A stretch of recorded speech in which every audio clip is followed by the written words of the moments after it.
I'm faced with China coming into the area. They're now controlling the buying stations, the grain elevators, and they're controlling the food. In red is where they're making a lot of these purchases. Some of these are close to military installations. If you were going to be thinking in the future about making a belligerent move with your military, you'd stockpile some food. Are they getting ready for war? China's really quietly stealing the agriculture sector in the United States. Will we be able to stay on the land and continue to farm? Farmers depend on good farm ground to make it or break it. Before China started coming into this area, I could buy decent farm ground for $2,500 to $3,000 an acre. Now it's $15,000, $20,000. I simply can't compete with that. The land is everything to me. That's what my daddy told me growing up. This land is everything.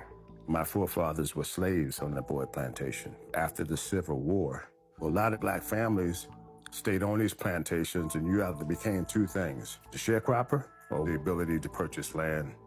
My great-grandfather bought 117 acres from the Boyd plantation, and I still have some of those original acres today. And now I'm faced with China coming into the area and taking those freedoms away by purchasing the land, by buying the companies. I'm really at their liberty. They're now controlling the buying stations, the grain elevators, and they're controlling the food. Stealing our seed technology. So this is our food security. This is national security. For me to lose the farm would be losing myself. This is who I am. John, I have to first say that is an amazing story. Thank you. I mean, you talk about a family history and deciding to do what you wanted to do. Yes, so my grandfather taught us how important land ownership was. Every step you take, every step you make requires land ownership, and never, never, never sell the farm. And that's when my father didn't sell it, and he passed it on to me. And hopefully, if I can hold on, I'll be able to pass those original acres on to my children. And now that's being threatened. That is correct. And now China's come in, Dr. Phil, buying land at these auctions and running land prices, through the roof. And people need to understand farmers need good farm ground in order to compete. It's not like a job where you go out and you work 20 years and you get a raise. Farmers rely on good farm ground to expand their farming operation so that they can increase their revenue. And when you have the opportunity, Dr. Phil, to buy adjoining land that joins your farm or in that surrounding area where you farm at, farmers try to jump on that opportunity. Yeah. So you would have adjoining land that you could have purchased in the past for, say, $3,500 an acre. They're coming now paying $15,000, $20,000. $20,000 an acre. And guess what that does to property taxes for a poor farming family that's just barely holding on and paying your annual taxes? It runs the taxes through the roof. And what's troubling to me is the federal government isn't doing anything about it. Now, when these auctions happen, who represents them at those auctions? Sometimes, Dr. Phil, be the little white guy with the ball cap that's bidding for them. And they set up these dummy corporations and fractional corporations. And then when the deed is recorded, it's owned by China. They're really savvy about how they moved into this country and infiltrated the agriculture sector in the United States. All right, so they buy up everything around you. Then you get all of this grain and you go sell it. And where you sell it is owned by who now? It's owned by China, Smithfield Foods. And that's what people don't understand. They say, well, can't you just go sell somewhere else? Dr. Phil, farmers sell within 1 hour's driving distance to their farming operations. And I'm no different. It's about harvest time, time sensitive. You go out, you harvest, you get a truckload, and you sell it, you come back, and you repeat that process until you finish.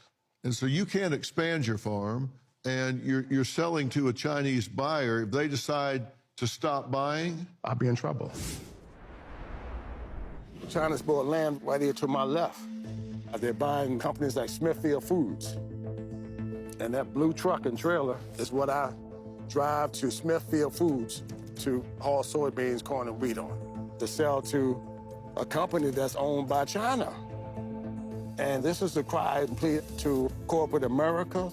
It's a cry and plea to politicians to take action and put some laws in place to stop China from selling this stuff here that I'm standing on it. Stop allowing them to buy precious soil. The Chinese Communist government is targeting my people and conducting full-fledged genocide. I am an Uyghur. My homeland was occupied in 1949 by the People's Republic of China.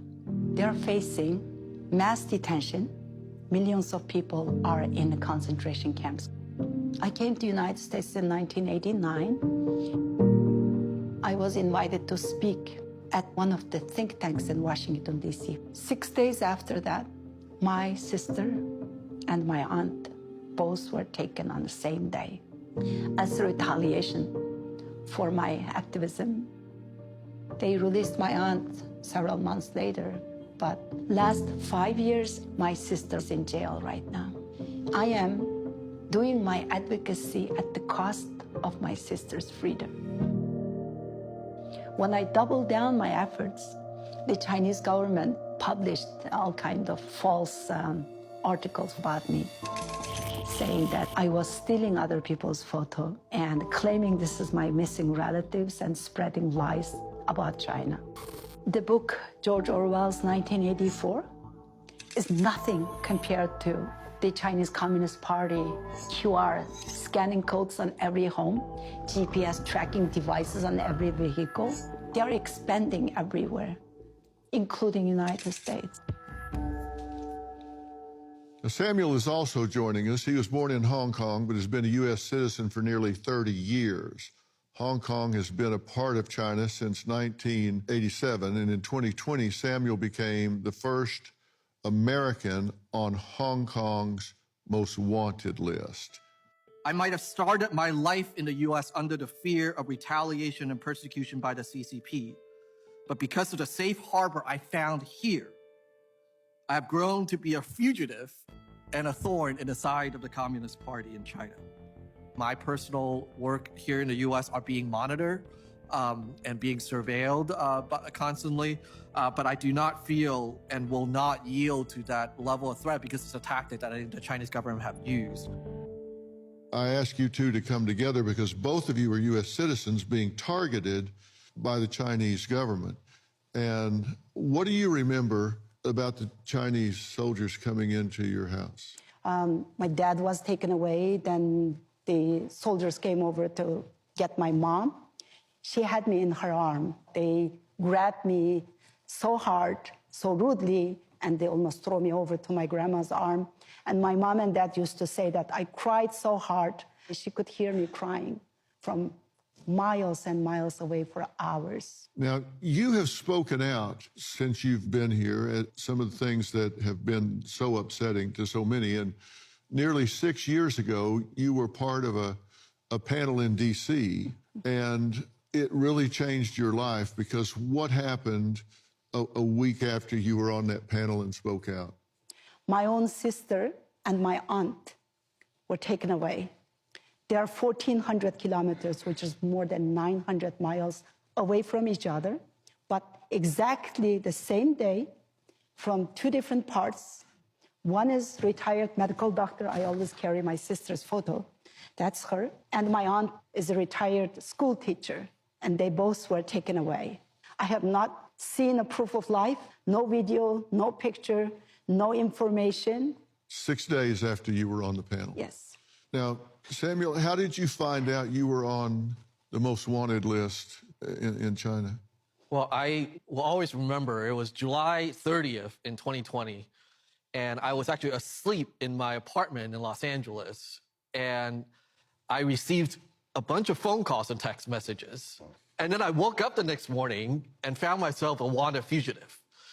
What happened was that the Chinese state media, televisions, have published a report that they have issued an arrest warrant for me, an American citizen on American soil, based on the national security law that has just been enacted in Hong Kong.